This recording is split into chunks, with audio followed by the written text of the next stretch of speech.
There's a serious issue on the horizon when it comes to Samsung Galaxy AI, and you're probably not going to be very happy about it. And that is this thing that I found that I pointed out when the S24 came out, and it's even more important today because the language is still there for the S24 FE. Galaxy AI fees may apply to certain AI features at the end of 2025. So, if you pay attention to the calendar, you know that we're just on the doorstep of October, which means we're at the end of 2024 very, very quickly. That means basically one more free year of Samsung Galaxy AI. And then it's presumably they will charge. What will they charge for? I don't know. And quite honestly, there's nothing in the Galaxy AI suite I would be willing to pay for. And on top of that, how do you charge for a lot of these features that are available for free elsewhere? Kind of like the Google Pixel phones and like Circle to Search. Like, are you going to pay for Circle to Search? I'm not paying for Circle to Search. Are you going to pay for Video Boost? Are you going to pay for like with Google Pixel? Is that something you'd be willing to pay for if they charge for that? Are you willing to pay for like the interpreter mode? Are you willing to pay for like the sketch to image thing? I mean, there's all these different things in Galaxy AI that are okay. Like, are you gonna pay for them to revise something you wrote? Is that something that's in the cards for you? I don't know, but there's a couple different predicaments here. One, it irks me that Samsung is like using the whole introductory crack rock strategy. It's like, here, the first one's on them, but then after that, they start charging for it. And this is something Apple's been doing for forever. And it's something I think you're going to see more of because we're at a place with these phones where really, if you pay attention, year over year, even year over 2 years, there's really not a lot of advancements. We see Apple basically forcing everybody to upgrade if they want to get Apple Intelligence by making all the previous phones obsolete except for the 15 Pro series. Yeah, that's obviously been in the works for a while. You look at Samsung and they're like, here, take these AI features. You can have them for free for the first 2 years. Then we're going to charge you.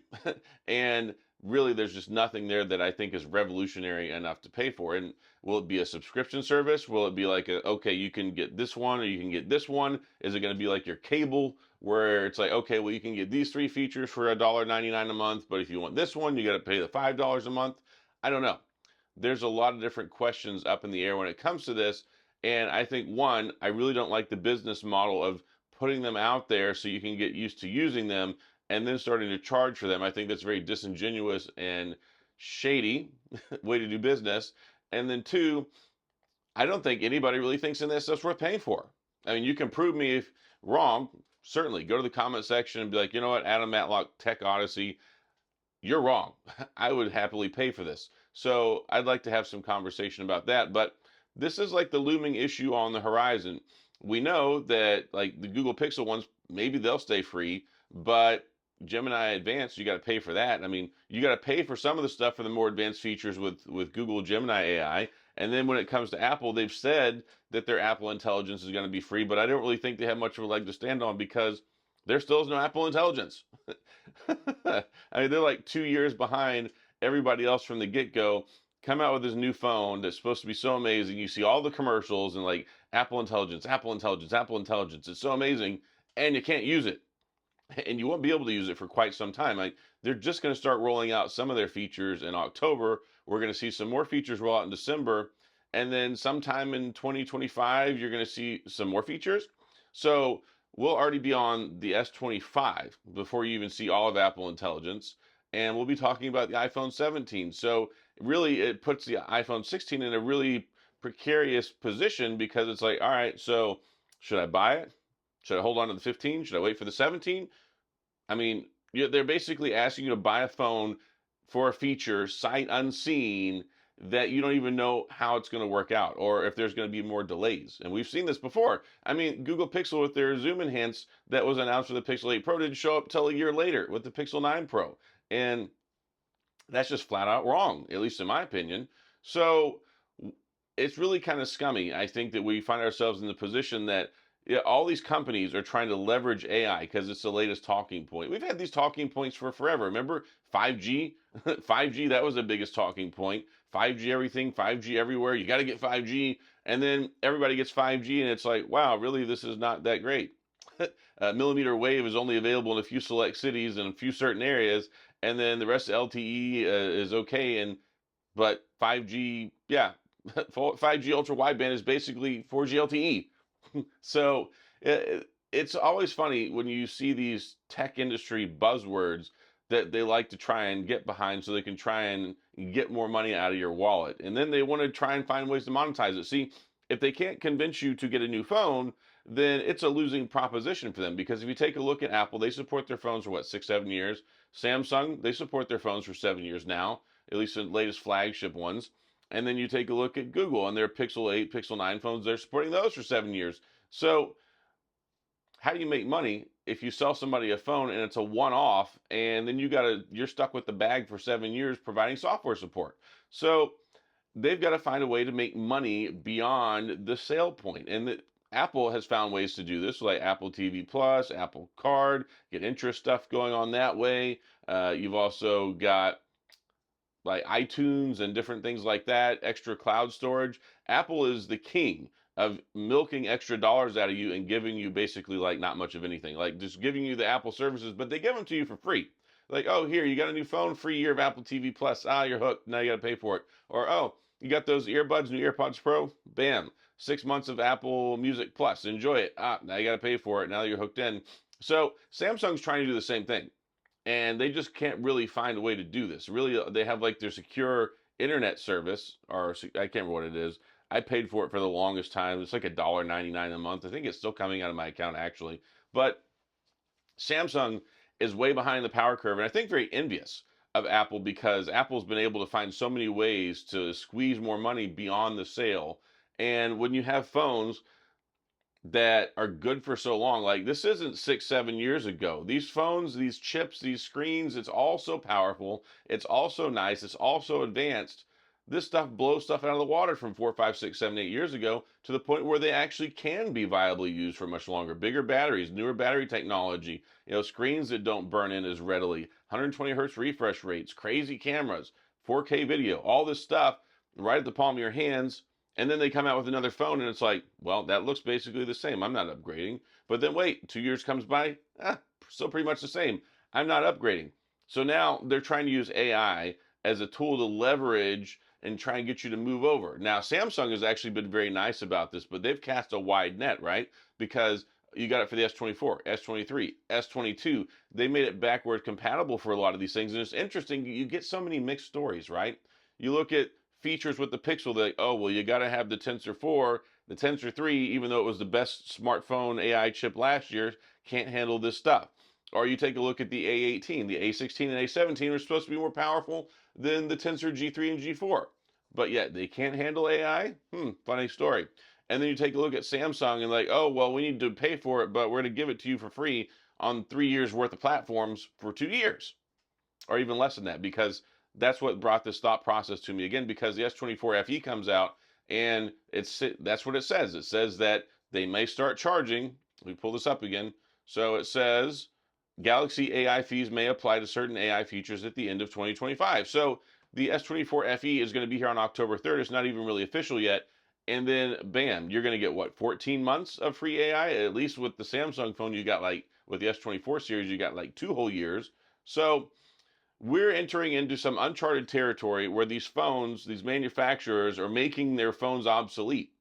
Like they're eliminating their own customers by making phones that last so long. It's like the American industrial, well, not the industrial revolution, but like the appliance revolution. You look at those refrigerators from 50, 60 years ago and they still like work amazingly. But then you get a new Samsung dishwasher, 4 years, gone, Dunsky, got to buy a new one. Oh, your toaster, that lasted 6 months. Your microwave lasted a year and a half. Man, that's great. Buy another one. These companies, it's like they make them to where stuff doesn't last as long, because if it lasts for 30 years, well, if everybody keeps buying them, then they'll have no new customers, because there's no such thing as a return customer. They're planning the stuff will last forever. Well, they've got to find a way. They've made the phones so good, so powerful, and so supported that it's a losing proposition unless they can find a way to get more money from you. And I feel like that's where we are with AI right now. And I think a lot of people see the writing on the wall with that one. Like, nobody's buying in yet. There's no magical, mystical thing when it comes to AI that's like, okay, this is really revolutionizing the way I use the phone. I have to have this. That it factor, that it function or feature just doesn't exist yet, and they want to charge you for what? Circle to search? Okay, I'll just go back to just Googling. I mean, I have Circle to search, and I've used it maybe twice just to test it out for review purposes. Like, I don't care. It's really inconsequential to me. Or like the Pixel Studio. I mean, that's cool, but I don't really get my jollies saying, hey, make me a picture of a cat by the moon wearing a Mario hat. I mean, you can do that, but is that something you're willing to pay for? Are you going to pay to have your email summarized? No, I don't think you are. And then yeah, that it's just kind of an interesting position we're in. As far as discussing all this stuff, I think that we're going to reach a turning point probably in the next year, and that's going to kind of jump point to this because they have to find something. They have to find something worth charging for, because if they can't, then this AI stuff is gonna, I think, is gonna fall apart. And I think people already don't buy into it. But then when you attach a dollar figure, you're like, show me something. Like, where's my money's worth in this AI stuff y'all have been yelling about, saying we have to have for the last year and a half, and still hasn't really materialized into anything really all that worthwhile. So anyway, that's all I got. Just some food for thought. But just want to let you know, if you have a Samsung phone that has AI, then foreseeably after the end of 2025, which is 14 months from now, you could get charged for it. They could charge you something for it. And that's largely, I think, because Google's going to start charging them for it, because most of the AI features Samsung got from Google and they rebranded, which is the same thing Apple is doing with Apple Intelligence for most of their features. So it's just comical. But the whole thing is one big goat rope right now, for lack of better terminology, and keeping this child friendly. But it's one of those things where right now I think it's a gimmick in a pyramid scheme, and there is some usefulness to some of it, but it's nothing that I think really you need to upgrade your phone for. And B, they need to show us something. Like, they need to show us something and to provide some value, or they just need to like quit talking about it all the time until something is worth talking about. And I really don't think we're at that point yet. So anyway, yeah, Apple Intelligence, still a scam. It ain't there yet. Still waiting for them. And it's funny because everybody in the tech industry always say, don't buy a phone for what it's supposed to. Don't buy a product for what it can do later. Buy it for what it can do now. Well, right now it can't do any Apple Intelligence stuff.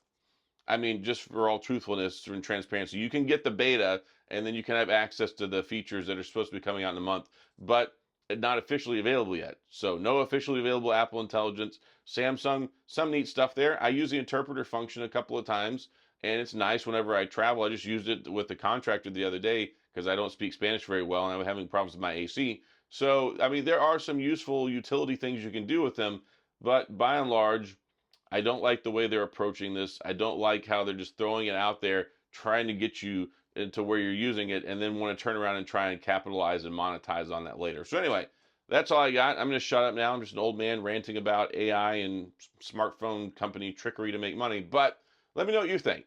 So if you have any comments, questions, gripes, concerns, whatever, go to the comment section. We'll talk about it there. If you enjoyed the video, please hit the like and the subscribe button and the little notification bell if you want updates when new videos come out. And as always, thanks for being here. I appreciate you watching, and I'll see you guys next time.